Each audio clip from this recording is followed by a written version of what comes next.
அனைவருக்கும் இந்த புதிய நாளை இயேசப்பா தந்ததற்கு ஸ்தோத்திரம். நேற்றைய தினம் தொடர்ச்சியாக நம்ம சுகத்தை எப்படி அறிக்கை செய்து நம்ம சுதந்திரித்து கொள்ள முடியுமோன்று, அதாவது 1லேருந்து 5 பார்ட்ஸுகள். அதுக்கு அடுத்தது இதனுடைய வசனங்கள், வேறு பிரிக்கப்பட்ட வசனங்களை நம்ம பார்க்குறோம். ஸோ இன்றைக்கி பார்த்திங்கன்னா அதற்கு தொடர்ச்சியாக ஹல்லேலூயா ஸ்தோத்திரம். யாத்திரையாகமும் 15 அதிகாரம் 26வது வசனம். என் தேவன் கர்த்தரே எனக்கு பரிகாரியாக இருக்கிறார். யாத்திரையாகமும் 23:25. என் தேவனாகிய கர்த்தர் வியாதியை என்னிலிருந்து விலக்குவார், என் தண்ணீரையும் ஆசீர்வதிப்பார்.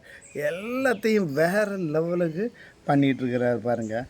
அடுத்தது எரேமியா 30வது அதிகாரம் 17வது வசனம். கர்த்தர் எனக்கு ஆரோக்கியம் வர பண்ணுவார், பண்ணி விட்டார், என் காயங்கள் அவரே ஆற்றுவார். பாருங்கள், ஏசப்பா சிலுவையில் நமக்காக ரத்தம் சிந்தும்போது 3 காரியம். ஒன்று நம்மளை நீதிமான ஆக்குறதுக்கு, ரெண்டாவது நம்மளை ஐஸ்வர்யவான ஆக்குறதுக்கு, 3வது சாபங்கிற காரியங்களே நமக்கு இல்லை.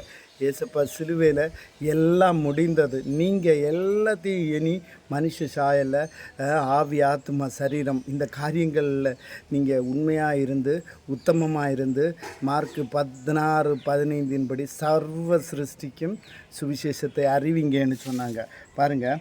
ஸோ அதனுடைய தொடர்ச்சிகள் சங்கீதம் 107வது அதிகாரம் 20வது வசனம். கர்த்தர் தமது வசனத்தை அனுப்பி என்னை குணமாக்கி என்னை அழிவுக்கு தப்பிவிப்பார்.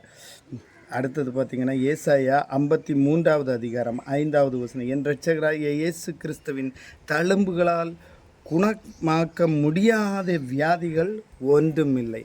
பாருங்கள், ஏசப்பா அன்னிதினமும் எவ்வளவோ எவ்வளவோ வார்த்தைகளை தந்து நம்மளை ப்ளஸ் பண்ணியிருக்கிறார். ஆனால் நம்ம இந்த வார்த்தைகள் வசனங்களை நம்ம செயல்படுத்துறதுக்கு எவ்வளவு கஷ்டம் பாருங்கள்.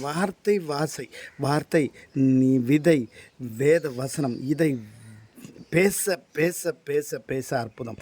எந்த காரியத்துக்காக நீ அந்த வசனத்தை எடுத்து பேசுகிறியோ பேச பேச பேச அற்புதம். உண்மையிலேயே சொல்லுங்கள், நீங்கள் எத்தனை பேர் உண்மையான தேவனுடைய வசனத்தை வாயில் அறிக்கை பண்ணுறீங்க, பேசுகிறீங்க பாருங்கள்.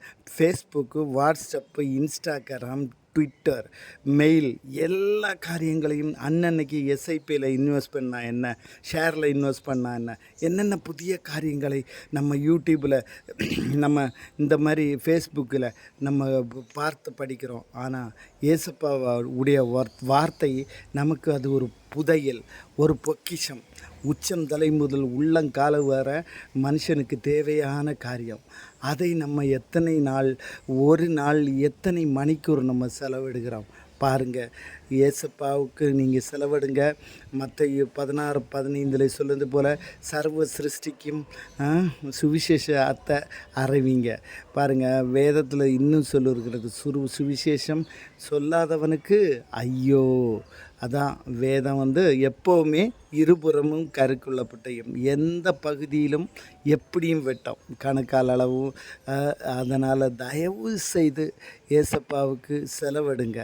நல்ல நாட்களை, புதிய நாட்களை தினமும் நம்ம புலம்பல் 3வது அதிகாரம் 23வது வசனத்தில் சொன்னது போல் அதிகாலையில் புதிய நாளை நம்ம காண செய்வார். இயேசுவின் நாமத்தில் பிதாவே, ஆமேன்.